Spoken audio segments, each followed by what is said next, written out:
بسم اللہ الرحمن الرحیم۔ تمام تعریفیں اللہ کے لیے، درود اور سلام محمد اور آل محمد کے لیے صلوات۔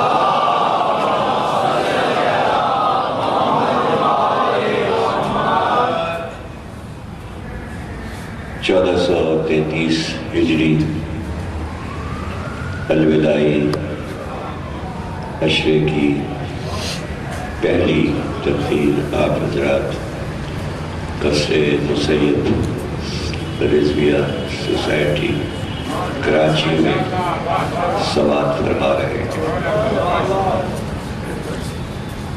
یہاں کے لیے موضوع ہے فرمان رسول۔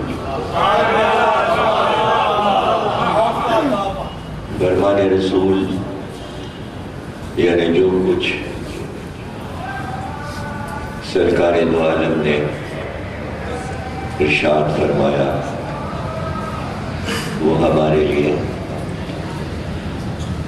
ایک سرمایہ ہے اور وہی کل دین ہے جو آپ نے فرمایا۔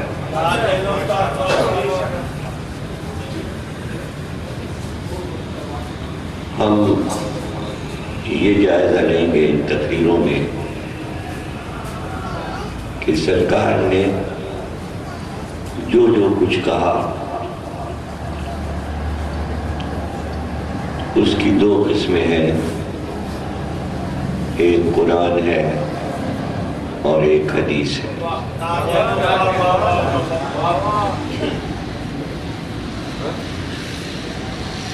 وہ بھی سرکار نے ہی فرمایا اور یہ بھی سرکار نے فرمایا، لیکن ایک حصے کے لیے ہم یہ لکھتے ہیں کہ اللہ نے فرمایا اور دوسرے حصے کے لیے ہم کہتے ہیں کہ رسول خدا نے فرمایا۔ تو جو کچھ اللہ نے فرمایا یہ احساس دلانا ضروری ہے کہ فرمایا تو اللہ نے، لیکن امت سے سرکار نے فرمایا۔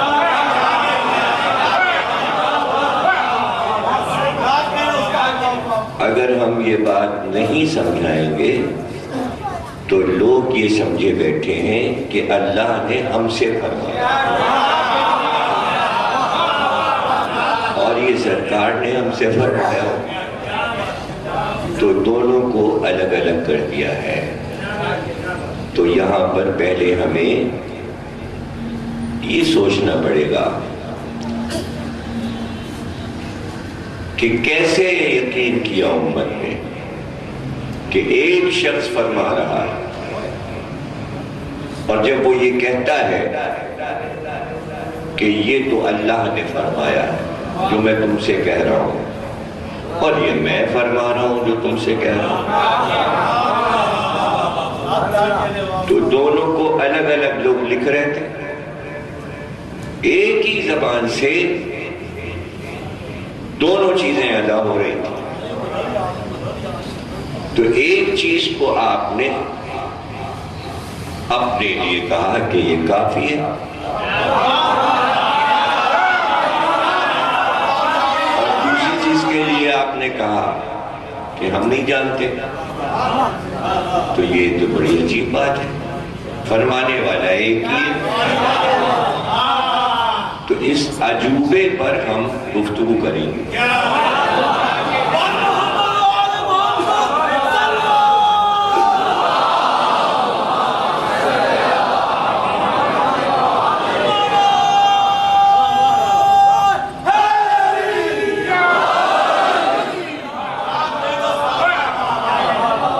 یہ دنیا کا سب سے بڑا عجوبہ ہے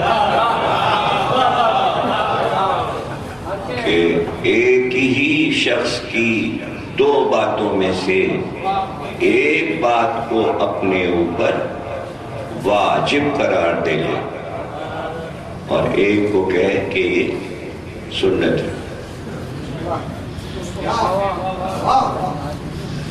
یہ بات ہم کو نہیں معلوم، ہمیں نہیں آتی، اس لیے ہم بیٹھ کے باتیں کریں گے کہ شاید کچھ ہماری سمجھ میں آ جائے۔ جو چیز ہمارے سمجھ میں نہیں آتی وہی موضوع رکھ کے ہم پڑھنے لگتے ہیں۔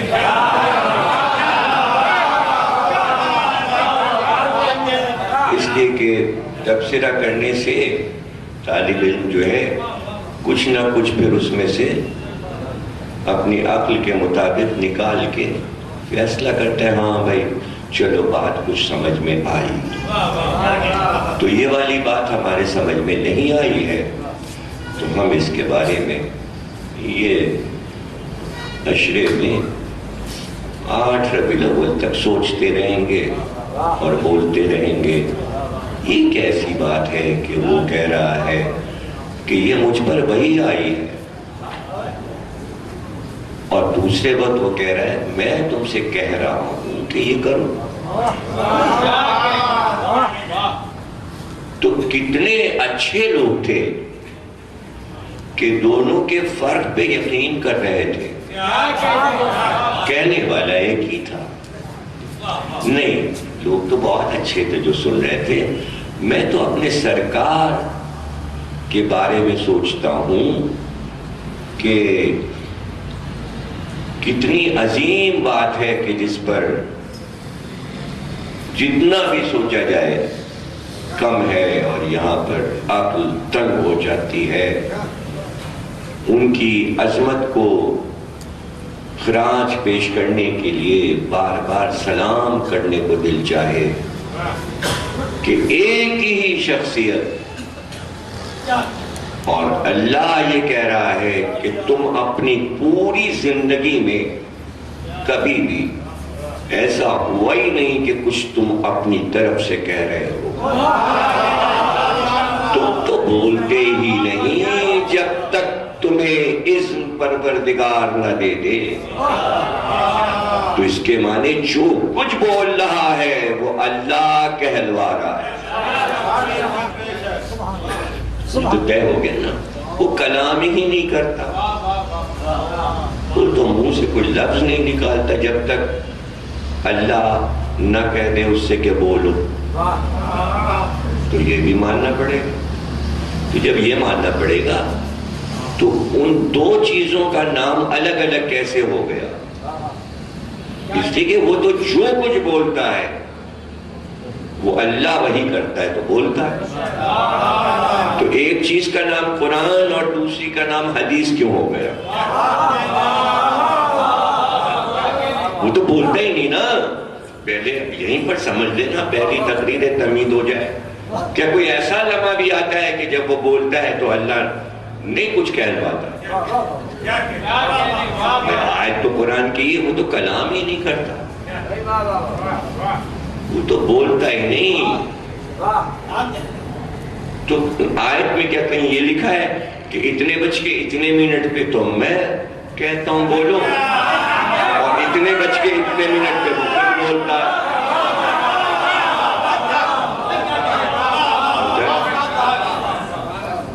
کیا ہوگا اس یہ مسئلہ کیسے حل ہوگا؟ تو یہ بھی ہمارے سمجھ میں نہیں آتا۔ تو پھر اس مسئلے کو بھی دیکھیں گے۔ ابھی تو آج پہلی مجلس سے سوالات اٹھیں گے، مطلب اس کا حل کیا ہے، ہم کہاں سے یہ بات نکالیں؟ تم تو بولتے ہی نہیں، تم تو کلام ہی نہیں کرتے جب تک ہم تمہیں نہ کہیں۔ تو پھر وہ چاہے آیت ہو یا حدیث، کہتا تو اللہ ہی۔ تو پھر دو رنگ کیسے ہو گئے؟ اللہ کی جو زبان ہے، اللہ کا جو کلام ہے، اس کے دو رنگ کیسے ہو گئے کہ ایک کا نام تو آپ نے کہا قرآن ہے، ایک کا نام حدیث ہے۔ بولا دونوں اللہ نے، بولا تو دونوں اللہ نے۔ تو یہاں پر سرکار کو سلام کہ یہ کتنی بڑی کائنات کی ایمانداری ہے کہ جو قرآن تھا لوح پر اسے قرآن رکھا، اور جو لوح پہ حدیث تھا اس کو حدیث رکھا۔ دونوں کلام وہیں سے رہے ہیں، دونوں کلام وہیں سے آ رہے ہیں اور اذن الہی سے آ رہے ہیں، اور دونوں جبریل کہہ رہے ہیں آکے، آیت بھی جبریل لا رہے ہیں اور حدیث بھی جبریل لا رہے ہیں۔ یا آپ یہ کہیں گے کہ آیت جبریل لاتے ہیں اور حدیث، پھر حدیث کیسے آتی ہے؟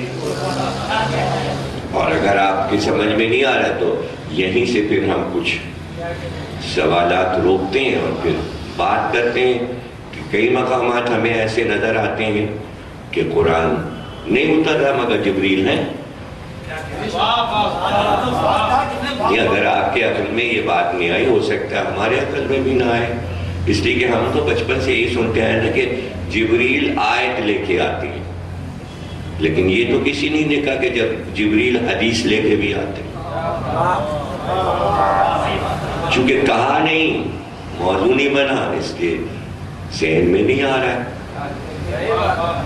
ذہن میں نہیں آ رہا ہے کہ علاوہ آیت کے بھی جبریل آئے ہیں۔ اب آپ کا ذہن بھی سوچ رہا ہے، ہمارا ذہن بھی سوچ رہا ہے، تو ہے ایسا کہ لکھا ہوا ہے کتابوں میں کہ بھئی احد میں علی کی تلوار ٹوٹ گئی تو جبریل ذوالفقار لے کے آئے اور یہ کہتے ہوئے آئے لا فتح الا علی لا سیف الا ذوالفقار۔ تو یہ قرآن کی آیت تو نہیں ہے،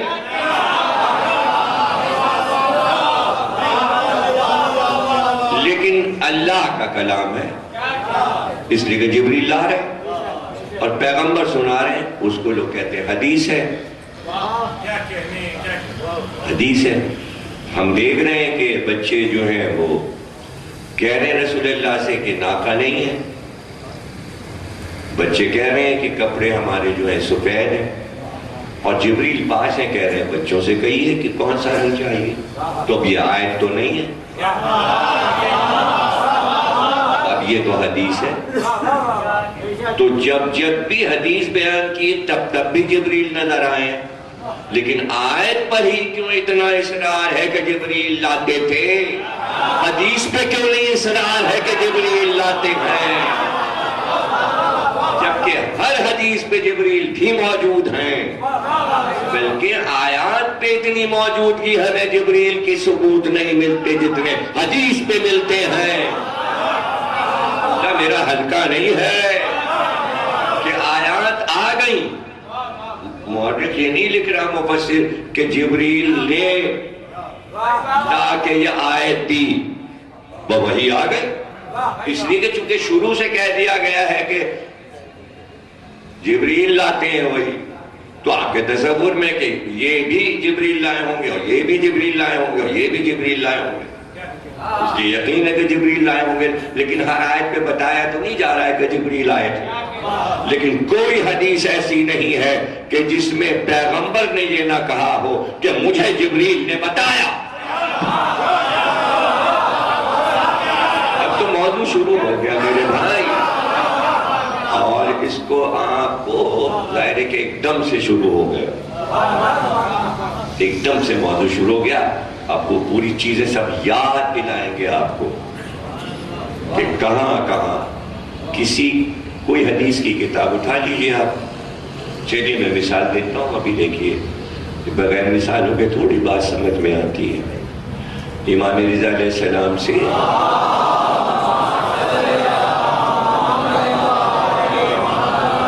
شاہپور کے راستے میں ہر سال پڑھتا ہوں 17 سفر کو، جب مجلس کو اس میں ہی پڑھتا ہوں کہ حدیث لکھوا دیجئے، تو امام نے لکھوا دی، فرمایا کہ میرے پدر گرامی نے مجھ سے کہا، اور پھر ان کے پدر گرامی نے ان سے کہا، اور پھر ان کے پدر گرامی، مولا علی تک بات پہنچی، پھر وہ فرماتے ہیں امام کہ مولا علی نے فرمایا کہ مجھ سے رسول خدا نے فرمایا، اور پھر رسول خدا نے یہ کہا کہ میرے پاس جبریل اللہ کا پیغام لے کر آئے کہ لا الہ الا اللہ میرا ایک قلعہ ہے۔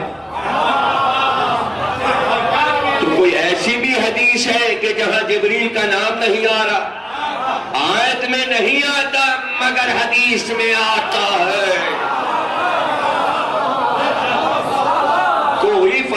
رسول ایسا نہیں ملے گا آپ کو۔ تمام کتابیں چھان ماریے، جب سناتا ہے محدث کہ میں نے سنا ان سے، انہوں نے سنا ان سے، انہوں نے سنا ان سے، انہوں نے، اور جب رسول اللہ تک بات پہنچی تو رسول اللہ فرماتے ہیں میرے پاس جبریل یہ لے کر آئے۔ ایسا کبھی ہوا ہی نہیں کہ رسول اللہ نے یہ کہا میں کہہ رہا ہوں۔ ہر حدیث کے لیے رسول اللہ نے کہا جبریل آئے تھے ابھی میرے پاس۔ کیا مجھ سے آپ نے نہیں سنا کہ واقعہ کربلا جب آیا تو ام سلمہ سے رسول اللہ نے کہا ابھی جبریل آئے تھے، شہادت حسین کی خبر دے گئے اور یہ خاک کربلا دے گئے۔ چونکہ آپ حدیث سن رہے ہوتے ہیں جبریل کو بھول جاتے ہیں، ذہن میں نہیں رہتا، چونکہ نام ہے فرمان رسول، حدیث رسول، حالانکہ وہ ہے فرمان خدا، وہ بھی فرمان خدا، یہ بھی فرمان خدا۔ نہیں کہا، غدیر میں نہیں کہا رسول اللہ نے، میرے پاس جبریل کئی بار آئے اور کہا وہ کہیے، وہ کہیے، وہ کہیے۔ تو جبریل کا نام تو پہلے آ رہا ہے، تو جبریل اپنی طرف سے آ رہا ہے یا کسی کی طرف سے آ رہا ہے؟ جس کے معنی جبریل آگے کہہ رہا ہے وہ کہیے۔ لیکن اب یہ آپ نے کیا کیا کہ آپ نے کہا یہ فرمان رسول ہے اور وہ فرمان خدا، دونوں کا فرق بس ہم یہ دیکھیں گے پورے اشرے میں یہ فرق کیا ہے۔ حالانکہ وہ بھی فرمان خدا ہے اور یہ بھی فرمان خدا ہے، یہ دو حصوں میں نام کیوں رکھا گیا کہ یہ فرمان خدا ہے، یہ فرمان رسول ہے، حالانکہ سب کچھ وہی فرما رہے ہیں اعلیٰ حضرت۔ یا تو کوئی یہ ثابت کر دے کہ اللہ جب نبی بھیجتا ہے تو کہتا ہے اپنی طرف سے سارے کام کرتے رہنا اور خود اپنی طرف سے فرماتے رہنا، کبھی کبھی ہم بھی فرما دیں گے۔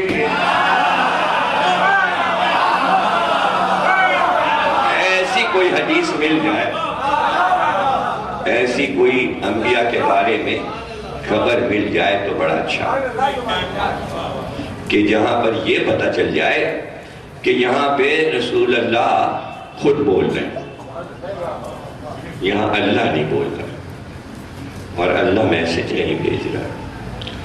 میرا خیال یہ کہ جب قرآن کو آپ غور سے پڑھیں گے تو بار بار اللہ پوری سیرت پیغمبر کی بیان کر رہا ہے اور کہہ رہا ہے کہ کوئی لمحہ ایسا نہیں ہے، کوئی لمحہ نہیں ہے، دڑا دڑا آیتیں بھی پڑھی جائیں، ترجمہ بھی کیا جائے اور وہ سب کچھ ڈھیر کر دیا جائے سامنے، تب بھی جو نہیں سمجھنا چاہے گا وہ بات نہیں سمجھے گا، کہ اللہ کہتا ہے ایک لمحے کے لیے تمہیں تنہا نہیں چھوڑا، ایک لمحے کے ہم نے تمہیں تنہا نہیں چھوڑا۔ اس کا کیا مطلب؟ یعنی زندگی کا ہر تمہارا عمل، ہر سانس، چلنا پھرنا سب اللہ کی طرف سے ہے، اس پہ کچھ تمہارا اپنا ہے ہی نہیں اور تم اپنا کچھ کر بھی نہیں سکتے، اس لیے کہ نفس تو ہمارے پاس ہے، اختیار ہمارا ہے، تو ہمارا اختیار تمہارا اختیار یہ ماننا پڑے گا، ورنہ بات نہیں سمجھ میں آئے گی کہ جو بھی تم کر رہے ہو گویا ہم کر رہے ہیں۔ جب تک یہ سب مان کر آپ نہیں چلیں گے، ورنہ پھر وہی ہوگا معاملہ کہ پیغمبر کی سیرت دو حصوں میں بٹ جائے گی، تقسیم ہو جائے گی اور پھر وہی جھگڑے شروع ہو جائیں گے، یہ اپنی طرف سے پیغمبر نے کہا اور جو کچھ فرمان خدا ہے اس پہ تو ہم عمل کرتے ہی ہیں۔ اب یہ تو کیجے نہ کیجے نہ کیجے، کیجے نہ کیجے، تو اسی میں امت جو ہے وہ برباد ہو گئی، تباہ ہو گئی، یہیں پہ جھگڑے شروع ہو گئے۔ اچھا پھر ہم یہ بھی جائزہ لے لیں گے کہ دو حصے کر کے امت میں پھر اگر یہ کیا کہ یہ فرمان خدا ہے یہ تو ہمارے لیے کافی ہے، واجب ہے، اور یہ فرمان رسول ہے، اسے مانیے یا نہ مانیے، سنت ہے، تو پھر ہم یہ دیکھیں گے اگر یہ حصے کر کے اور اسی پر سب متفق ہو جائیں تو پھر یہ دیکھیں گے کہ جو فرمان خدا ہے اس پر کتنا عمل ہوا. اور وہ بھی ارشادات پیغمبر ہے، وہ وہی جو آ رہی ہے وہ بھی ارشاد پیغمبر فرما رہے ہیں. یعنی لفظ قلب پہ آ رہے ہیں، وہی قلب پہ آ رہی، بیان سرکار کر رہے ہیں، سرکار بیان کر رہے ہیں تو پھر اس پہ کتنا عمل ہوا یہ بھی دیکھیں گے. اور ایسی کوئی جگہ ہی نہیں ہے کہ جہاں ایک آیت اور ایک حدیث، ایک آیت اور ایک حدیث ایک ہی مقام پر، آیت پڑھی ہے اور پھر حدیث، اور پھر حدیث پڑھی اور پھر آیت، یعنی پے در پے یہ حدیث ہے اور یہ آیت ہے، یہ آیت ہے، یہ حدیث ہے. یہ آیت ہے آ رہی یا ایھا رسول بلغ ما انزل الیک، یہ آیت آ گئی، اب حدیث آ گئی من کنت مولا، پھر حدیث آ گئی الیوم اکملت لکم دینکم، بیچ میں حدیث ہے، ادھر آیت ادھر آیت. وقت ایک ہی ہے، کہنے والا ایک ہی ہے، سننے والے یہ فیصلہ کیسے کر رہے ہیں یہ اللہ فرما رہا ہے، یہ پیغمبر فرما رہا ہے، یہ اللہ فرما رہا ہے، اور سب اللہ فرما رہا ہے.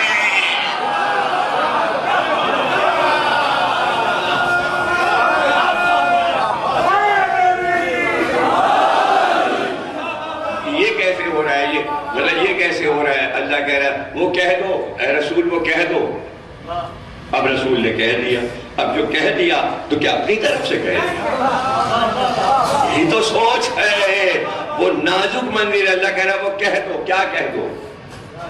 وہ کہہ دیا انہوں نے. پھر اللہ نے کہا ہاں بھائی دین کامل ہو گئے. میں اردو میں کہہ رہا ہوں نا، پھر سے سن لیجئے کیا ہوا. اللہ نے کہا وہ کہو یا ایھا رسول بلغ، کہہ دو، کرو بلاغ کرو، پہنچاؤ، جلدی کرو جلدی کرو. رسول نے کہا من کنت مولا، اس نے کہا وہ کہہ دو. رسول نے کہا ہم نے کہہ دیا وہ جو تو کہہ رہا ہے من کنت مولا. اب سمجھ میں آئی بات؟ اور پھر اللہ نے جبریل کو بھیجا. اب پتہ نہیں بھیجا ہے، ابھی تو وہ آیت آئی تھی، تو کہتی رہی میں واپس چلے گئے تھے، پھر گئے پھر آئے، پھر گئے پھر آئے، پھر گئے پھر آئے. یہ ہوتا رہتا ہے. مطلب یہ سب سمجھنا ہے، ہمارے سمجھ میں نہیں آ رہا،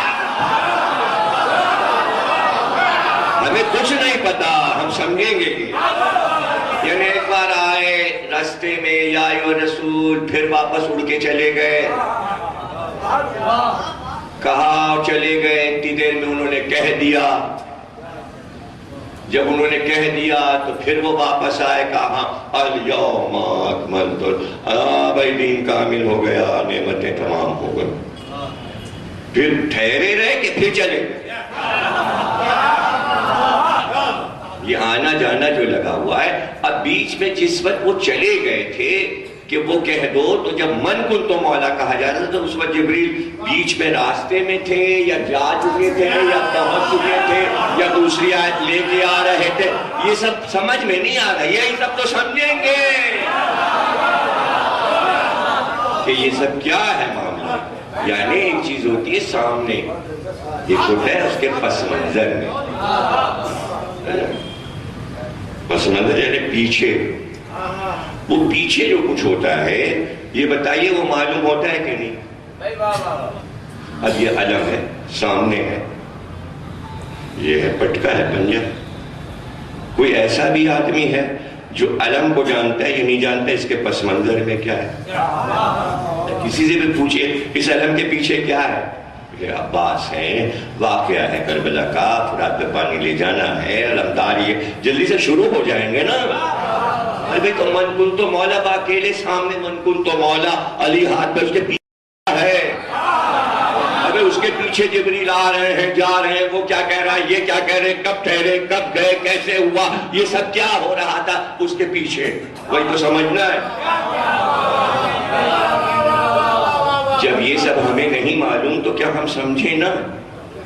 نہیں معلوم ہے تو ہم سمجھنا چاہ رہے ہیں.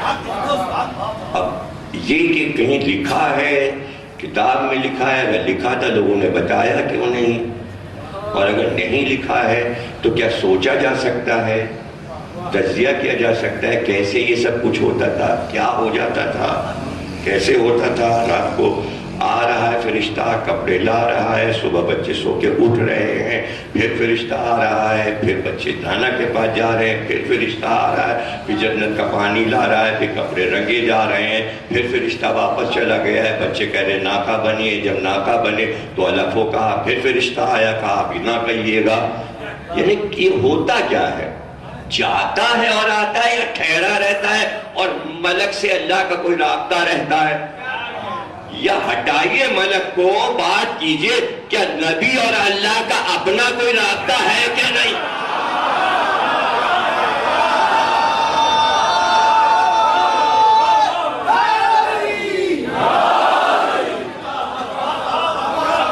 لیکن اب کیا کریں کہ کسی مقامات پہ چونکہ لوگوں نے لکھا ہے کہ سرکار سے سوال ہوا یہ بتائیے اصحاب کہف کے بارے میں، سرکار نے کہا کچھ ٹھہرو، اللہ کی طرف سے فرمان آئے گا تو پھر بتائیں گے۔ یہ بھی لوگوں نے لکھا ہے سرکار سے پوچھا گیا موت کیا ہے، سرکار نے کہا ہم وہی کا انتظار کر رہے ہیں، اللہ بتائے گا۔ پھر آیا ملک اور اس نے کہا کہ یہ امر ربی ہے، اور پھر سورہ کہف نازل ہوا، پھر یہ ہوا، پھر یہ ہوا۔ تو مختلف طریقے سے لوگوں نے باتیں لکھی ہیں کہ کبھی فوراً آ جاتا ہے اور کبھی سرکار انتظار کرتے ہیں، ابھی آیا نہیں ہے، جب وہی آئے گی ہم بتا دیں گے۔ کبھی لکھتا ہے مفسر 2-3 دن تک سرکار انتظار کرتے رہے، ملک نہیں آیا۔ یہ عجیب مسئلے، تو اس میں جو ہے ہم اپنے بچوں کو بھی سمجھائیں گے اور خود بھی سمجھیں گے، اور پڑھانے والا اور پڑھنے والے دونوں برابر ہوتے ہیں۔ پڑھانے والا بچوں کو پڑھاتا ہے اس لیے کہ کچھ ہمارے بھی سمجھ میں آ جائے۔ یہ تعلیم کا معیاری ہی یہی ہے، ایسا ہی ہوتا ہے۔ تو اس میں یہ بھی ہے کہ اب کی شاید جبریل بہت ہماری تقریروں میں رہے، اور ان کو چونکہ یہ موضوع نہیں رہتے ہیں تو ہو سکتا ہے ہم جبریل کے بارے میں سب کچھ پتہ لگائیں، یہ کب پیدا ہوئے، انہوں نے کیا کیا کارنامے کیے، یہ عرش پہ کہاں رہتے ہیں، ان کی پوری تفصیل بھی ہم پتہ لگائیں گے کہ یہ ان کی عمر اب کتنی ہو گئی ہے اور آج کل کیا کرتے رہتے ہیں۔ اب انبیاء کا سلسلہ ختم ہو گیا، پہلے تو بہت بزی تھے، کبھی عذاب، کبھی یہ، کبھی وہی، کبھی دوسرا مسئلہ۔ اب 1,24,000 انبیاء کے جانے کے بعد یہ بزی ہیں یا نہیں ہیں، یا ریٹائرمنٹ کی لائف گزار رہے ہیں۔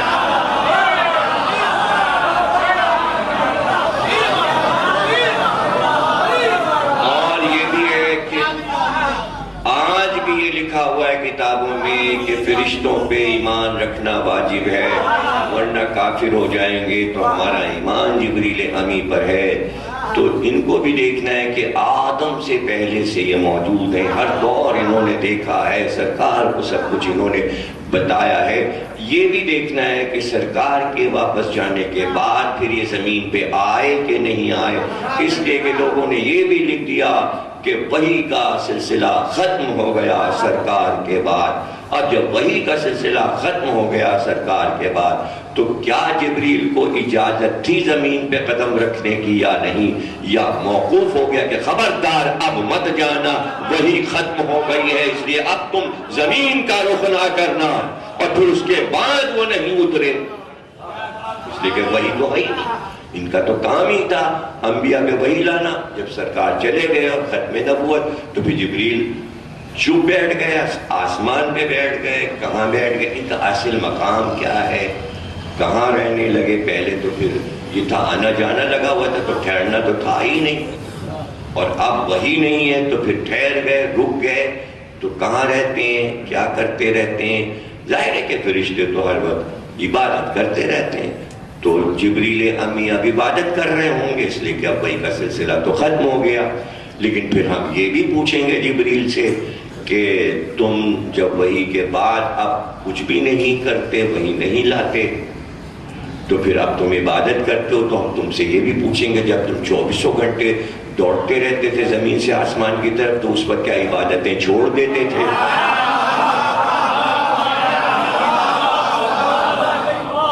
تمہارے رکوع، تمہارے سجود، تمہاری تسبیحات وہ سب کیا موقوف ہو جاتی تھیں؟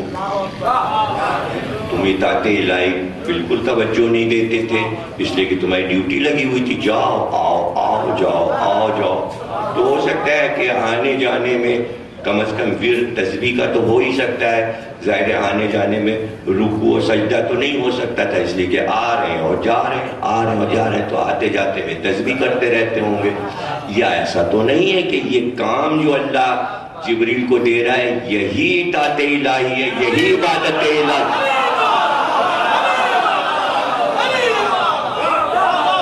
ہے نا؟ تو پھر یہ سب چیزیں جو ہے نا، دیکھیں کتنے بہت سے سوال ہوتے، میں نے اپنے لیے خود ہی مصیبت کر لی، اتنے سارے سوال بنا بنا بنا بنا بنا بنا کہ یہ سب سوال خود جو میں کر رہا ہوں، آیا یہ سوال بھی مجھے یاد رہیں گے اور پورے عشرے میں ان کے جوابات بھی میں دے پاؤں گا، یہ صرف سوال اٹھا رہا ہوں۔ تو یہ سب چیزیں دیکھیں گے کہ بھئی یہ معاملات کیا ہیں، اور پھر جو حدیثیں فرمان رسول ہیں اس میں یہ بھی دیکھیں گے کہ ابھی جبریل کے کتنے کام باقی ہیں، وہ بھی سرکار بتا گئے اپنے فرمان میں۔ یہ ہوگا جبریل کریں گے، یہ ہوگا جبریل کریں گے، فلانی پکار جبریل کریں گے، جبریل پکاریں گے کون آنے والا ہے، جبریل بتائیں گے تاریخ کس کی ہے، اور جب وہ آئیں گے جبریل آ جائیں گے اور جبریل بتا دیں گے، جبریل ان کے ساتھ ہوں گے، لوگ پہچان لیں گے، جبریل کہیں گے کہ یہ ہیں وہ۔ تو سوال یہ کہ جب جبریل آ کے کہیں گے یہ ہیں وہ پہچانو، تو یہ کون بتائے گا کہ یہ جبریل ہیں؟ فرمانوں میں کہ جبریل کو تو سب پہچانتے ہیں، جبریل کو سب پہچانتے ہیں، اور جبریل کہیں گے یہ تمہارے زمانے کے امام ہیں پہچان لو، جبریل پکاریں گے اور جبریل کو سب پہچانتے ہیں۔ اپنے زمانے کے امام کو کوئی نہیں پہچانتے، جبریل کو۔ یہ تو سوالات ہیں، ابھی تو سوالات ہیں، آگے دیکھیے نا فرمان نبی، اب اس کا جائزہ لیں گے، سب چیزیں دیکھیں گے، یہ سب معجزات ہیں، اور معجزات پہ تبصرہ کرنا ثواب ہے۔ اور پھر اس کے بعد محشر میں بھی جبریل کے بڑے کام ہیں، جبریل یہ کریں گے، جبریل یہ کریں گے، جبریل تم یہ کر لو، جبریل تم یہ کر لو۔ اتنا بڑا کردار ہے جبریل کا، بس تھوڑا سا ہلکا سا ہم جبریل کو دکھا دیتے ہیں، جبکہ اتنی اہم شخصیت ہے، حالانکہ وہ شخص نہیں ہے، فرشتے ہیں، لیکن شخصیت کا لفظ کہیں بھی استعمال ہو سکتا ہے پیکر کے لیے، یعنی شخص کے لیے نہیں بلکہ کردار کے لیے، کہ اتنا بڑا کردار ہے، اتنا بڑا کردار ہے، اہم کہ ہر جگہ موجود ہیں، اور انہی کی سامان حیات آج تک کسی نے نہیں لکھی، کسی نے ان پہ توجہ ہی نہیں۔ اور پھر ظاہر ہے کہ وہ سب سے عظیم ہے، ان کو کہتے ہیں سید الملائکہ، سید الملائکہ۔ اب دیکھیے کہ کس نے فرمایا؟ فرمان نبی، فرمان نبی، ہر چیز آئے گی جو کچھ ہم بول رہے ہیں فرمان نبی، نبی نہ فرمائے تو کیسے مانے؟ بات والا لکھے گا کہے گا فرمان نبی، نبی سے سنا، راوی کا سلسلہ وہاں تک پہنچے گا، جو کچھ ہے دین وہ فرمان نبی، جادہ لینا آپ کا کام ہے۔ تو نبی فرمائے سید الملائکہ، ملائکہ کے سید ہیں یہ، تو فرشتوں میں سید ہو سکتا ہے، فرشتوں میں سید ہو سکتا ہے، کیوں؟ اب یہ بھی دیکھیں گے کہ یہ سید ہوئے کیوں،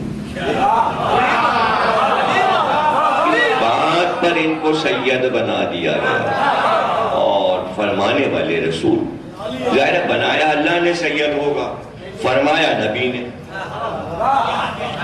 اللہ نے ان کو سید بنایا ہوگا کہ تم فرشتوں کے سید ہو، فرمایا رسول نے ہوگا۔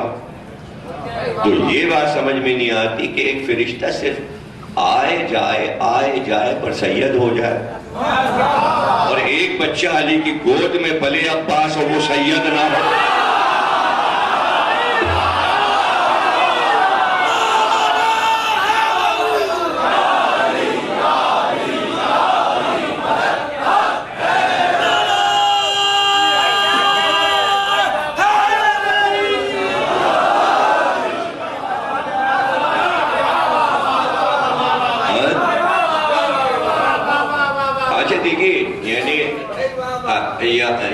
یہ بات اللہ کو اپنے علم سے پتا ہوتی ہے، اس پہ بھی ہم کچھ دیر گفتگو کیا کریں گے کہ بندوں کو اللہ نے پیدا کیا ہے، اور ان کا دماغ اور ان کی کھوپڑی اور ان کی عقل اللہ کی تخلیق ہے۔ تو ایک مشین بنانے والا اپنی مشین کو جانتا ہے کہ اس کے اندر کب خرابی ہو سکتی ہے، تو اس کا بھی وہ حل رکھ دیتا ہے کہ اگر مشین خراب ہو جائے، ارے چھوٹا سا ایک پنکھا لے لی، تو وہ بھی لوگوں کو، خریدنے والوں کو معلوم ہوتا ہے کہ اس کے اندر اس کی گراڑی خراب ہوگی، وہ بدلوانی ہے، اس کے اندر کچھ چھرے سے پڑے ہوتے ہیں جو موتی سے بولتے ہیں، اس کے اندر گلیسرین آئل تھوڑا سا ڈالا جاتا ہے، وہ ختم ہو جاتا ہے تو پنکھا آواز دینے لگتا ہے۔ تو اتنی باتیں تو ہر آدمی جو پنکھا گھر میں لگاتا ہے اس کو بھی پتا ہوتا ہے، اور جیسے جیسے اس کی صورتحال بدلتی جاتی ہے وہ بتاتا اب اس میں خرابی، صحیح نہیں کرائے گا اتار کے، مگر بتاتا ہے نا بس اب یہ پنکھے میں ذرا یہ خرابی ہو گئی، یہاں یہ رک رک کے چلتا ہے، اشارہ بھی کر رہا ہے آپ بیٹھے میں، ہاں ذرا ہوا کم دے رہا ہے، یہ جو آواز کھٹ کھٹ آ رہی ہے، ہاں کسی دن اتروا کے اسے صحیح کرانا ہے، اب کون اوپر چڑھے اس کو اتارے، پتہ سب ہے، پتہ سب ہے۔ تو یہ اپنی بنائی ہوئی مشینوں کے حالات ہیں۔ ظاہر بنانے والے نے یہ تھوڑی سوچا ہوگا کہ خریدنے والا اتنا کاہل ہوگا کہ اس کو تباہ کر دے گا، اور تباہ کر کر کے چلائے گا، اور کبھی اس کا پرواہ نہیں کرے گا اور اس کی کیئر نہیں کرے گا۔ یہ تو سب ہماری اپنی کاہلی ہے۔ تو ہماری کاہلیاں یہاں پر ہے کہ ہم ان چیزوں کو سمجھنا نہیں چاہ رہے ہیں کہ یہ بات کیا ہے، کہ کیا اللہ کو یہ بات نہیں پتا ہے کہ یہ کہاں کہاں پر اپنی عقل گڑائیں گے اور ان کے دماغ میں کہاں کہاں آئلنگ کی ضرورت ہوگی۔ ان کی کھوپڑیاں بھی کبھی کبھی پنکھے کی طرح کھٹ کھٹ کھٹ کھٹ کرنے لگیں گی، تو اس کے لیے بھی کوئی انتظام ہو۔ ظاہر یہ کاہل ہیں، یہ اپنے دماغ میں نہ آئل ڈالیں گے، نہ یہ اس کی گراڑیاں صحیح کرائیں گے، عقل کی گراڑیوں کو صحیح نہیں کہتے رہنا جی ہاں آج کل بس ذرا بڑا بہت ہی پریشان ہوں، سر میں درد رہتا ہے، میں بڑے الجھن میں ہوں، ہاں وہ تھا میں نے جی ہاں کہا تھا میں نے، اب پریشان، ڈاکٹر کیا جانے کا موقع ہی نہیں، اور کھوپڑی کا علاج کس ڈاکٹر کے پاس ہے، ایسے ہی کہہ دیا تو کہہ دیا، خود اپنے ہی پاس ہے، اگر نہ کیا تو کیا تو نہ کیا۔ تو اللہ کو پتا ہے کہ کہاں ان کی کھوپڑی ہلے گی، تو وہی خلق کر رہا ہے اور وہی بتا رہا ہے کہ بھائی علی کا ایک بیٹا عباس ہوگا اور اس کا رتبہ ہم بڑھائیں گے، اور ماننے والوں میں یہ بحث ہوگی عباس تو سید نہیں ہے، تو اب کھوپڑیاں ہلیں گی شیعوں کی، اور خناس آئے گا اور شیطان اور کھوپڑی ہلائے گا۔ تو پہلے سے اللہ نے انتظام کیا کہ سیدہ تم کہنا بیٹا میرا ہے،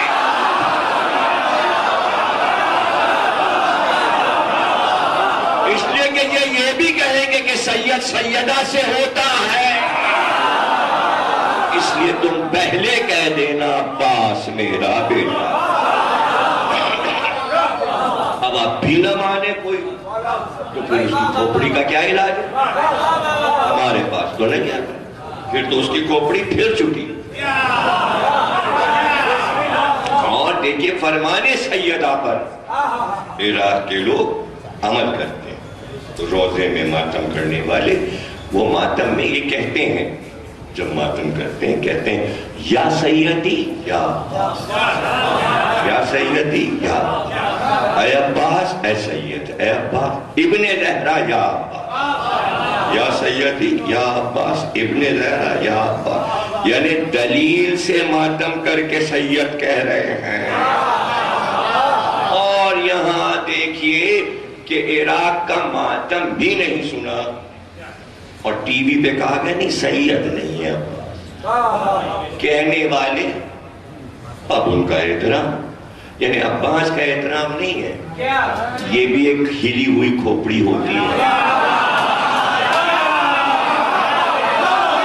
کہ فوقیت کسے دینا ہے.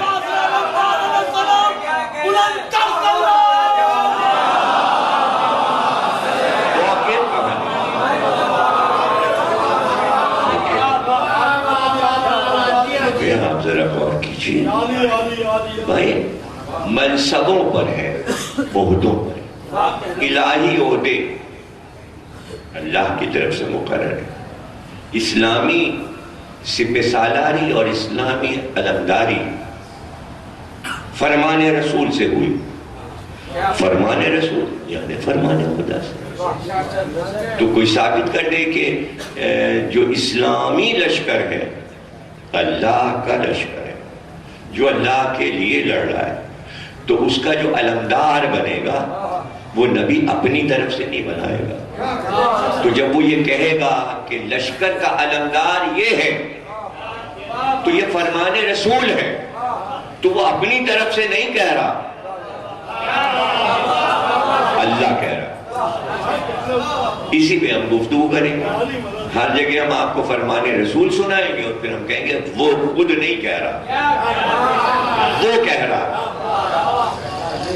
وہ کہہ رہا ہے کہ تم بناؤ علمدار. تو جب وہ یہ کہہ رہا ہے کہ کل میں علم دوں گا مرد کو, تو وہ خود نہیں کہہ رہا. کیوں نہیں کہہ رہا وہ؟ اس کا بھی ثبوت کہیں نہ کہیں ہوگا. ہاں, اس لیے کہ اللہ کو یہ بھی معلوم ہے کہ اللہ رسول کی باتیں ہوں گی اور لوگ کتابوں میں بھی لکھیں گے اور کہتے بھی پھریں گے دلیل نہیں دی, قرآن سے دلیل دے دیتے, اور جو حدیث سے دیے تو وہ بھی تو فرمان خدا ہے. اس کے معنی کہنے والا عقیدہ جو ہے اس کا اچھا نہیں ہے, وہ بدعقیدہ ہے. وہ فرمان رسول کو الگ رکھ رہا ہے, فرمان الہی کو الگ رکھ رہا ہے, حالانکہ دونوں اللہ ہی کا فرمان ہے. اسی پہ ہم بولے چلے جائیں گے 9 دن. اب آپ کے سمجھ میں آئے تو سننے آئیے گا, دل جائے تو نہ آئیے. ہم تو یہی بار بار دو رہے ہیں, نہیں آئے تو پڑھتے نہیں ہیں, عربی آتی ہی نہیں, ضمیر رکھ کر کو اردو بولتے رہتے ہیں. ارے ہمیں تو اردو بھی نہیں آتی,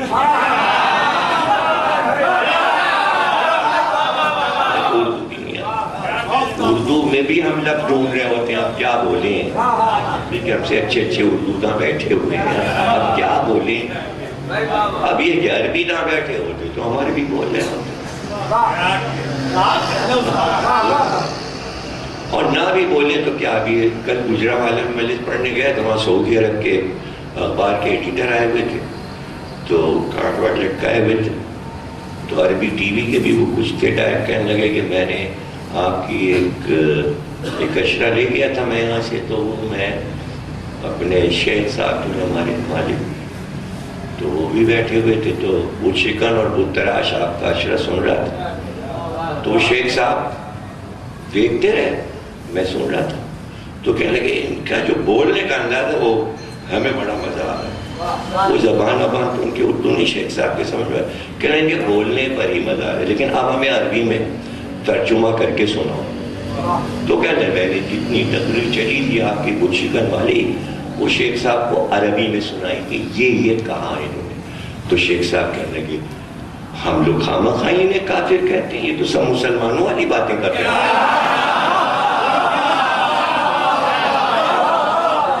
بھائی یہ تو سب مسلمانوں والی باتیں کر رہے ہیں, ہم تو ان لوگوں کو کافر سمجھتے تھے.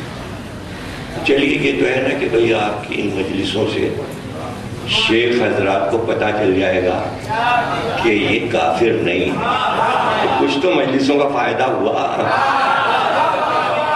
کہ باتیں تو ہماری کافرانہ نہیں, اگر حرکتیں کافرانہ ہیں تو باتیں تو کافرانہ نہیں.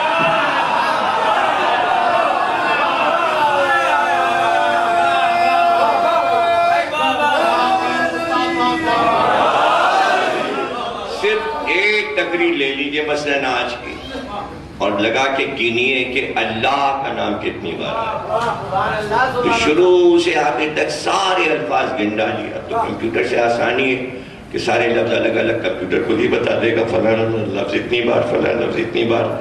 اب تو سب اسٹیٹک سب اس میں داخل ہے نا کمپیوٹر میں، کوئی مشکل نہیں۔ پہلے تو ایسے آپ کرتے تھے، موبائل سے دیکھ لیتے تھے، یا میتھمیٹکس کے جتنے بھی آلے ہیں اسے دیکھ لیتے تھے، لیکن اب کمپیوٹر میں آسانی۔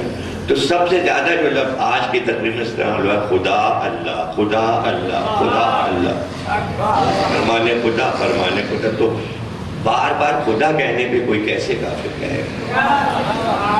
یہ ہے کم از کم کتابت کا فائدہ کہ جو یہ مجلسیں ہو رہی ہیں تو کچھ تو غلط فہمیاں دور ہوں، لیکن ہم تو غلط فہمیاں امت کی دور کر رہے ہیں جو ان کو خود نہیں پتا۔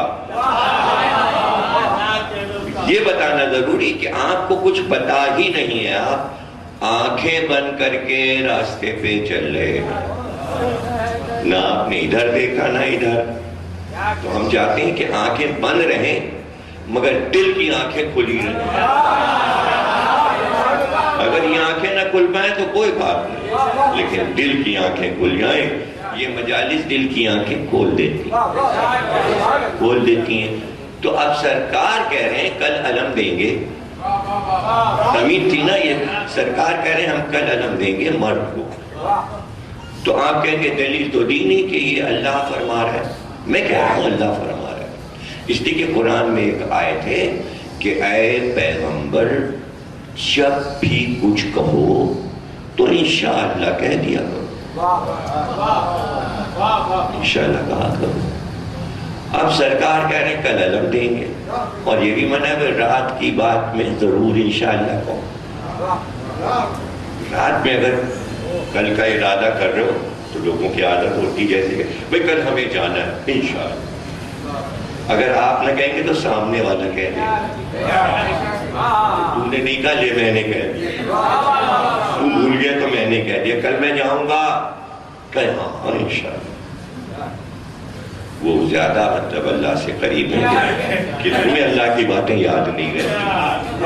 سامنے والا جتاتا ہے کیا اللہ والے ہو، انشاءاللہ کہنا بھول گئے۔ تو جب پیغمبر نے کہا کل میں علم دوں گا مرد کو تو انشاءاللہ نہیں کہا، تو پتہ چلا کہ جب اللہ خود بولتا ہے تو انشاءاللہ نہیں کہتا۔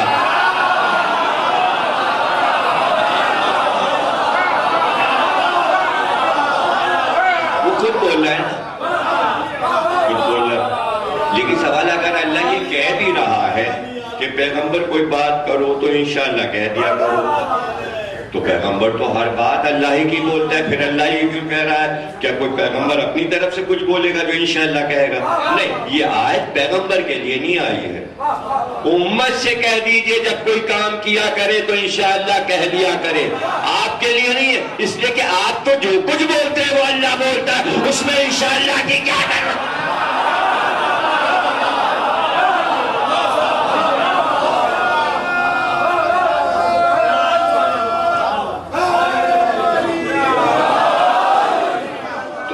قرآن میں سے وہ حصہ بھی نکال کے سنانے کی ضرورت ہے کہ جو پیغمبر سے اللہ کہہ رہا ہے، لیکن وہ کہہ رہا ہے کہ یہ آپ اپنی امت کو سمجھائیے، ایسا کام اس طرح کرو۔ وہ آپ کے لیے نہیں، وہ آپ کے لیے نہیں، امت کے لیے۔ پورا قرآن امت کے لیے اترا ہے، اور آپ ان سے کہیے یہ کریں، یہ کریں، یہ کریں، یہ کریں۔ تو اس کو بھی الگ رکھنا پڑے گا نا، وہ چیزیں بھی الگ رکھنا پڑیں گی کہ بھئی پیغمبر۔ اب انہوں نے کہا کہ بھئی کیسے سمجھائیں کہ قرآن جو اترا ہے اس میں یہ بھی کہا گیا ہے، ملامتیں بھی ہیں، یہ کام غلط نہ کرو، یہ ایسے نہ کرو، یہ تم نے کیا کیا اے مسلمانوں، یہ نہ کرو، یہ نہ کرو، یہ کیا کر دیا تم نے، اس طرح نبی سے مت باتیں کیا کرو، اور چیخا نہیں کرو، اور یہ نہیں کیا کرو، دروازے پہ شور نہیں کیا کرو، اور تمیز سے بات کیا کرو۔ یہ سب کیا ہے؟ یہ سب کیا ہے؟ تو اس کے لیے ہمارے مفسرین نے ایک لفظ لکھا ہے کہ قرآن کس صورت سے اترا۔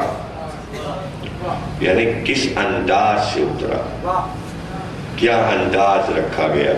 تو اس کے لیے تمام شیعہ سنی مفسرین اس سے اچھی مثال نہیں ہو سکتی کہ وہ اس طرح ہے. فرماتے ہیں مفسرین کہ قرآن اس انداز پر ہے کہ بیٹی کو ڈانٹ کر بہو کو سنانا. مثال ہی نہیں ملی مفسرین کو تو سمجھاتے کیسے؟ تو ہوتا یہ ہے کہ بہو کو جب سمجھایا جاتا ہے تاکہ بہو کا موڈ، گھر تو وہی چلا رہی ہے نا، اور خسرو کو کھانا بھی وہی کھلا رہی ہے اور ساس کو بھی کھلا رہی ہے. تو ایسے کہا جائے تو برا مان جائیں گی، منہ لپیٹ کے لیٹ جائیں گی بہو، ناراض ہو کے میکے چلی جائیں گی، تو جانے بھی نہیں دینا ہے میکے. تو اب کیا کیا جائے؟ اب بیٹی کو ڈانٹ پھٹکار ہو رہی، یہ کیا کیا یہ چیز یہاں کیوں رکھ دی ہے، اور تم نے یہ صفائی کیوں نہیں کی ہے، اور بیٹی سے باپ بات کر رہا ہے اور اماں بھی بیٹی کو ڈانٹ رہی ہے. تو بیٹی تو بہت سوگڑ ہے قاعدے کی، مگر بیچاری ڈانٹ پڑ رہی ہے اس کے اوپر. کاہے کے لیے پڑھ رہی؟ ان کو سنایا جائے. تو مفسرین نے کہا قرآن اس طرح نازل ہوا ہے، قرآن اس طرح نازل ہوا ہے تاکہ نصیحت ڈائریکٹ کی جاتی امت کو تو موڈ خراب ہو جاتا، اور موڈ خراب ہوتا تو انہی سے جا کے مل جاتے جن پہ بڑی پھٹکاریں پڑی ہیں، یعنی بنی اسرائیل. بنی اسرائیل تو یہ ہے صورتحال. تو اس کو بھی سمجھنا ہے کہ وہ چیزیں جو آپ سمجھ رہے ہیں کہ نبی سے کہا جا رہا ہے یہ کرو نا، وہ امت سے کہا جا رہا ہے، وہ امت سے کہا جا رہا ہے، وہ امت کو سمجھایا جا رہا ہے. اس میں نہ نبی شامل ہے نہ اہل بیت. ختم ہو گئی. آخری جملہ ہے اے نبی ان سے کہہ دیجئے کہ یہ نام نہ لیں آپ کا. پہلے تو لوگ محمد معذر ایسے پکارتے تھے، آگے طریقہ تھا. تو پھر قرآن میں آیا یا رسول اللہ کہہ کر بات کیا کرو، خبردار گھر پہ یا محمد کہہ کے نہ پکارنا. آیت آ گئی یا رسول اللہ کہہ کے پکارنا. آیت آئی، پیغمبر نے سنا دیا. گھر میں آئے، بیٹی نے کہا السلام علیکہ یا رسول اللہ. اب پیغمبر نے کہا یہ کیا بیٹی، تم تو ہمیشہ کہتی تھی بابا آپ پر سلام، یہ آج تم نے یا رسول اللہ کیوں کہا؟ کہا آیت جو آئی ہے،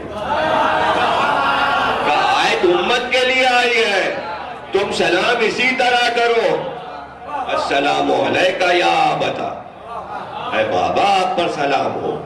پتہ چلا امت کا حکم ہے امت کے لیے، اس میں اہل بیت شامل نہیں ہے، شامل نہیں ہے. تو یہ بات بھی جو رسول اللہ کہہ رہے ہیں کہ بیٹی تم نے بابا کیوں نہیں کہا اور رسول اللہ کہہ کے کیوں سلام کیا، تو یہ جو بول رہے ہیں یہ بھی اللہ کہلوا رہا ہے، اور جو سیدہ کہہ رہی ہے وہ بھی اللہ کہلوا رہا ہے.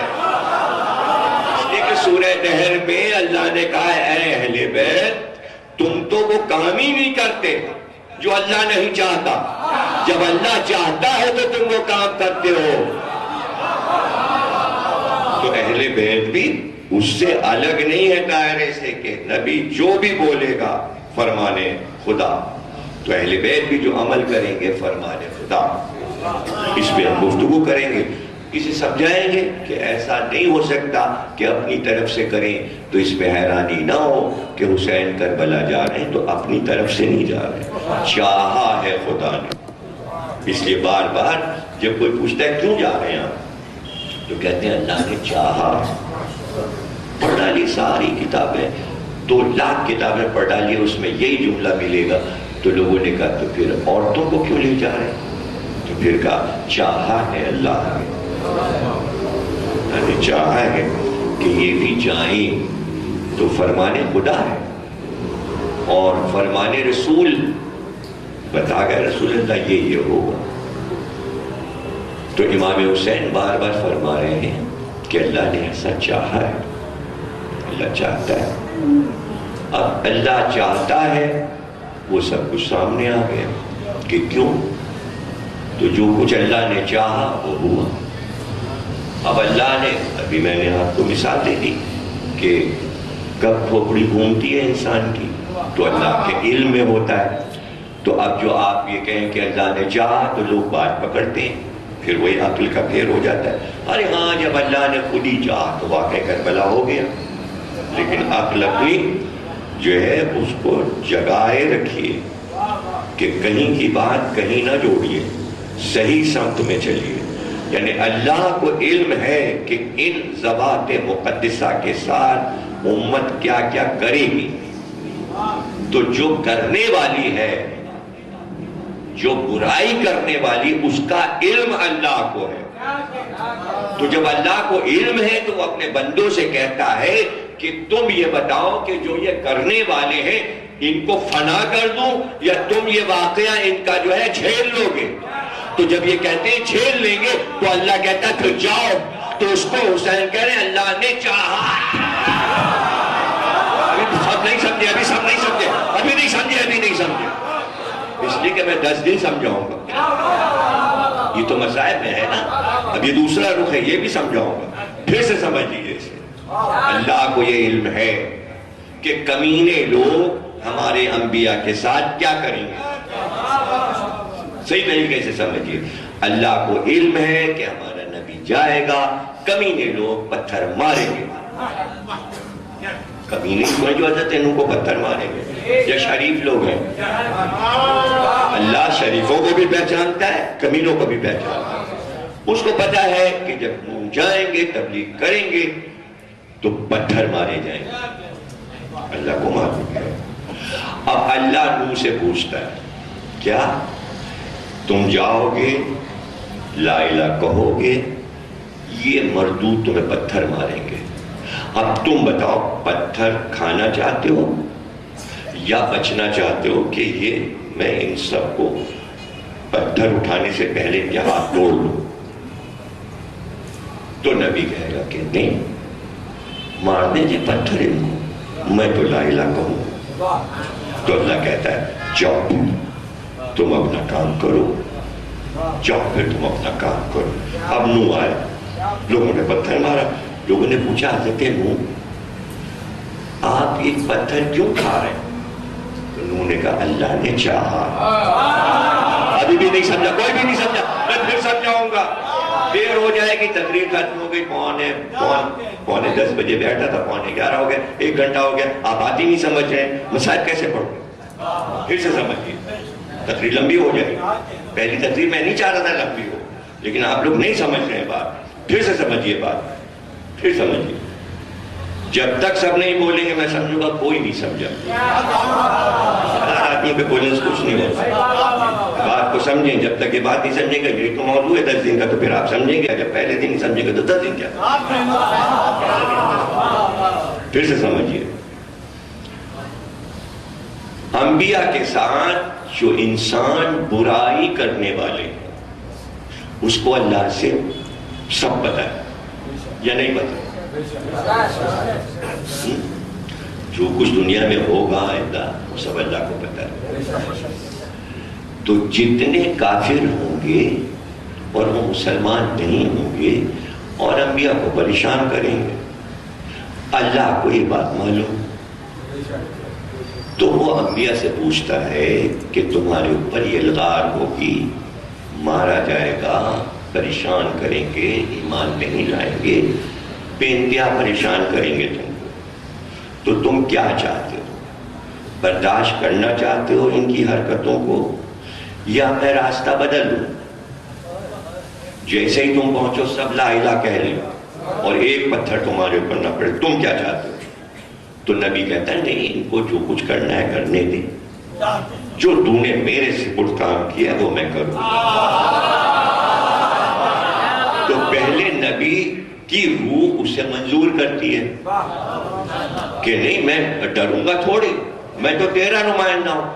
اگر نبی یہ کہہ دے نہیں بھائی ہم یہ پتھر وتھر نہیں کھائیں گے، ہم یہ سب نہیں کریں گے، بھائی یہ ان کو منع کر دے، یہ سب نہیں کرے، میں جیسے ہی کہوں لا الہ الا اللہ، یہ سب لا الہ کہہ دیں۔ کیا اگر نبی ایسا اللہ کی بارگاہ میں کہتا تو کیا ایسا اللہ کر نہ دیتا؟ کر تو دیتا، لیکن ہوتا کیا؟ ہوتا یہ کہ آپ جب سنتے تو آپ کہتے کتنے کمزور لوگ تھے یہ، کہ ان کو یہ یقین نہیں تھا کہ اللہ ہمیں بھیج رہا ہے، پہلے سے سب کچھ ڈر کے خوف زدہ سارے راستے صاف کر لیے، تو وہ تو کہنا ہی تھا لا الہ الا اللہ۔ یہ تو اللہ نے جبر سے کہلوا دیا، نہیں مرضی پہ چھوڑ، ہم جبر نہیں کریں گے، تم کہنا لا الہ، اگر مان لے تو مان لے تو جنت میں جائیں گے، نہیں مانے تو جہنم میں جائیں گے۔ تو وہ کہتے تھے ٹھیک ہے ہم جاتے ہیں اور مقابلہ کرتے ہیں، تو اللہ نے کہا جاؤ، پھر تم جاؤ، ہم تمہارے ساتھ ہیں، یہ جو کچھ بھی کریں ہم تمہارے ساتھ ہیں، اور تمہارے ہر عمل پر ہم راضی ہیں۔ نہیں سمجھے؟ پھر سے سمجھاؤ، تو کیا پوری رات یہی سمجھاتا رہوں؟ پوری رات کیا یہی سمجھاتا رہوں؟ 50 مثالیں میں دے سکتا ہوں، پھر کیسے سمجھاؤں میں کہ بھائی آپ کی سمجھ میں یہ بات کیوں نہیں آ رہی ہے؟ بھائی تو امام حسین کو بھی کہہ دیا گیا تھا تم جاؤ گے اور تمہیں قتل کیا جائے گا، اور اسی طرح قتل کریں گے۔ اب حسین تم یہ بتاؤ کہ ان سب کو پہلے فنا کر دوں یا تم واقع کربلا میں ساری مصیبتیں اٹھاؤ گے؟ حسین نے کہا اٹھائیں گے، تو اللہ نے کہا جاؤ۔ تو جب اللہ نے کہا جاؤ تو حسین سے لوگوں نے پوچھا آپ کربلا کیوں جا رہے ہیں؟ حسین نے کہا اللہ نے چاہا ہے۔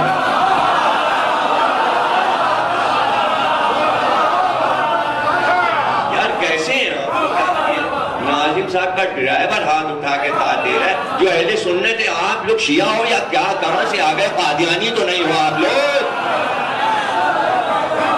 کیوں کیسے اسٹوڈنٹ آ گئے ہیں؟ یہ ہوا کیا؟ سمجھیے بات کو سمجھیے، تو اس پہ حیرت نہ ہو کہ ہاں اللہ نے چاہا تھا واقع کربلا ہو گیا۔ اللہ نے نہیں چاہا تھا، اللہ نے جب چاہا جب حسین نے چاہا، حسین نہ چاہتے تو وہ بھی نہ چاہتا۔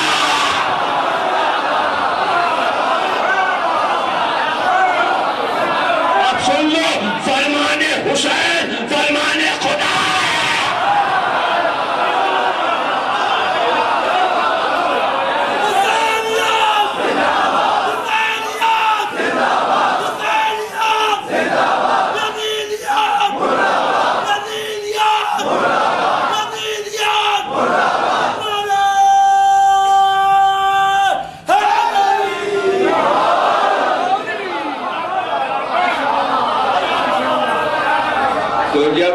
فرما دیتا ہے تو اللہ کہتا ہے یہی ہے میرا فرمان۔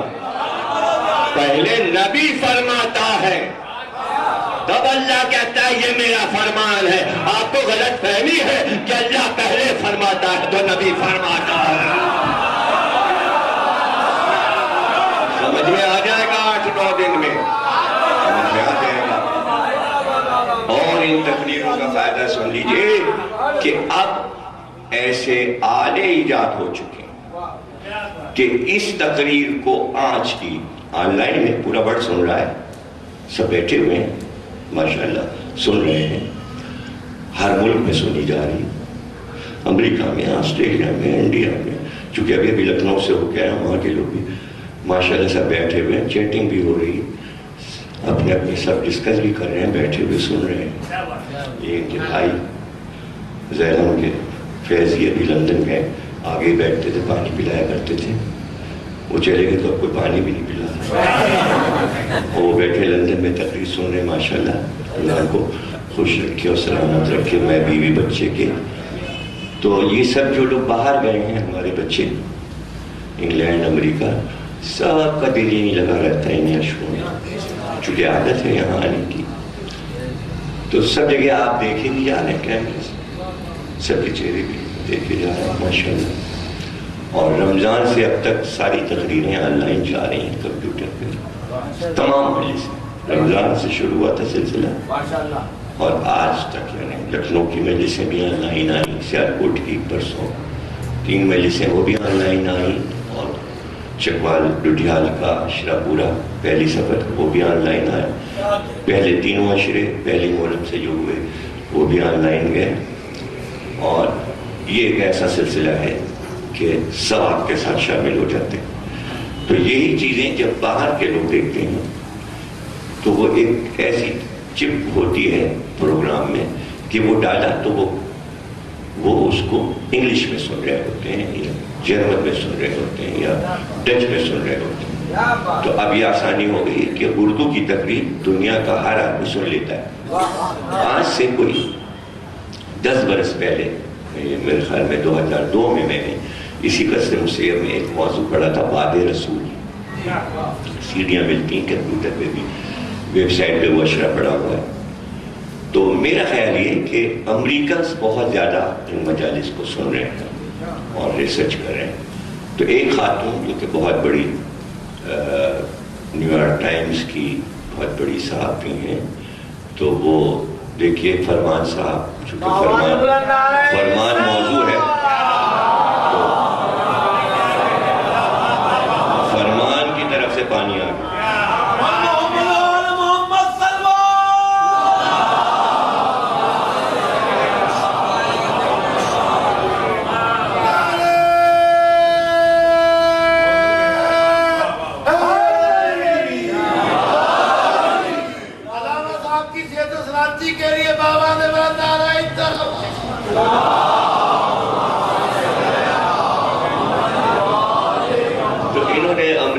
کتاب لکھی ہے کہ نہیں وہ نظر آ رہا ہے مجھے، بڑا بڑا لکھا ہوا ہے، کتاب کا نام رکھا ہے آفٹر دا پرافٹ، بعد رسول۔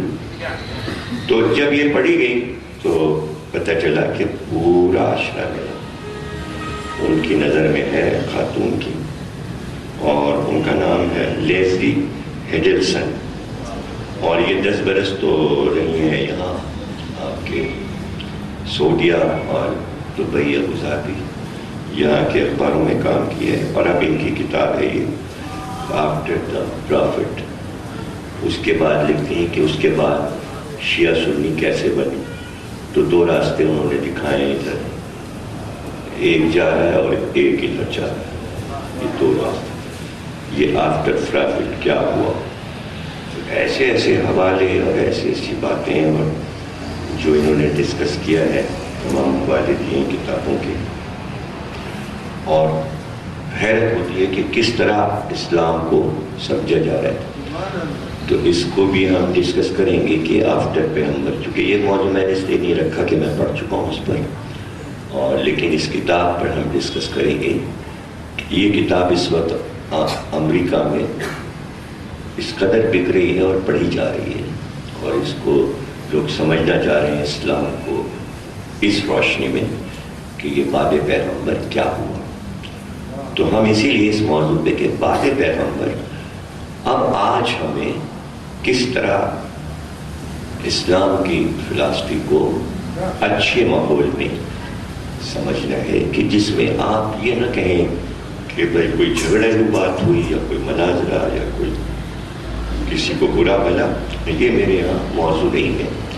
اسی لیے میں نے دیکھا کہ ڈسکس کروں گا میں آنے والی تقریروں میں کہ ابھی جو میں تقریریں ہندوستان میں کر کے آ رہا ہوں تو میں نے اپنی تقریروں کے اثرات دیکھے، تو یہاں تو وہ ایک میں بہتر سمجھتا ہوں کہ تنقید کرنے والے کر رہے ہیں، مجھے اس کی پرواہ نہیں ہوتی، مجھے پتا ہوتا ہے کہ اس کا فائدہ کس کو کہاں پہنچ رہا ہے، میں نے کبھی اس کی پرواہ نہیں کی۔ تو میں نے جتنے بھی ہندوؤں کا یہی کا موضوع ہے قسم سے، بس ساری دنیا کی عزتداری، سب سے زیادہ وہ اشرا ہندوستان میں اب تک بک رہا ہے، جبکہ یہاں پر کیے ہوئے 8 سال ہو گئے مجھے، کہ جس میں میں نے پوری دنیا کے ملکوں کا جب ذکر کیا تو اس میں ہندوستان کا بھی ذکر کیا، تو ہندوؤں کی عزتداری پڑھی۔ تو آج آپ دیکھیں کہ اس کے اثرات کے میں جب پہنچا تو تمام ہندو میرا پیر چھو رہے، یعنی ایک ہندو کا تو یہ عالم ہے، اس کی ڈیٹیل میں آپ کو بعد میں بتاؤں گا کہ گوتم ان کا نام ہے، اور انہوں نے میرے اشرے سن کر اپنے بڑے بیٹے کا نام علی گوتم رکھا۔ اور وہ کہہ رہے ہیں کہ انہوں نے سنایا کہ کون کون سے اشرے، کہہ رہے 40 اشرے آپ کے میرے پاس ہیں، سب مجھے زبان دیا.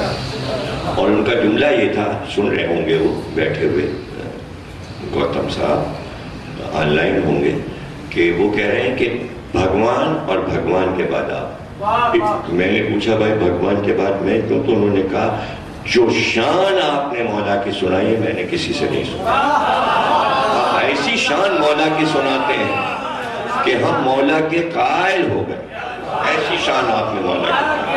تو اب چونکہ آپ کے لیے تو میں گھر کا ہوں نا، وہاں کے کچھ نہ نظر آتا ہے نہ سمجھ میں آتا ہے. جو دور سے لاکھوں میل دور بیٹھ کے سن رہا اس کو پتا ہے یہ کیا کہہ رہے ہیں، یہ کس کے کام کی بات ہے، کیسے تبلیغ ہو رہی ہے، کیسے پوری دنیا میں میسج جا رہا ہے امام حسین کا. تو یہ ہمیں معلوم ہے. اپنی معرفت خود ہونی چاہیے. ہمیں اپنی معرفت ہے اور ہمیں اس کی کوئی پرواہ نہیں کہ ہم دوسروں سے اپنی معرفت کراتے پھریں، اس لیے کہ ہماری عمر اس میں لگ گئی کہ مولا کی معرفت ہو جائے، ہماری ہو یا نہ.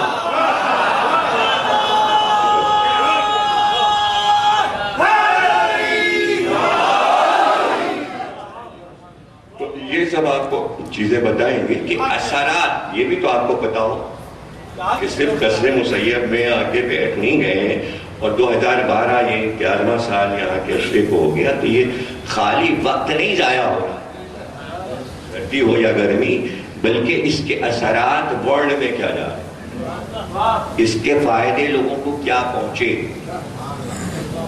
کیا کیا فائدے پہنچے. تو بس یہی مقصد ہے کہ حسین کا مشن جو ہے وہ امن کے ساتھ آگے بڑھے. یہی ائمہ چاہتے ہیں، یہ امام حسین چاہتے ہیں. امام حسین آج بھی کربلا میں وہاں سے یہی میسج دے رہے ہیں، اور ایک ہی میسج ہے امام حسین کا جو آپ نے ہر ملنے والے سے فرماتے ہیں آج بھی.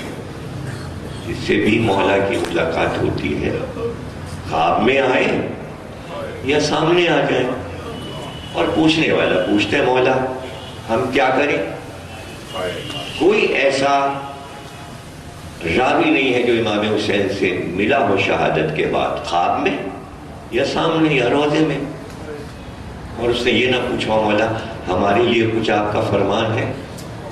ایک ہی فرمان چلا آج تک، ایک ہی فرمان نہیں بدلا حسین کا کہ کسی سے کچھ کہا ہو اور کسی سے کچھ کہا ہو.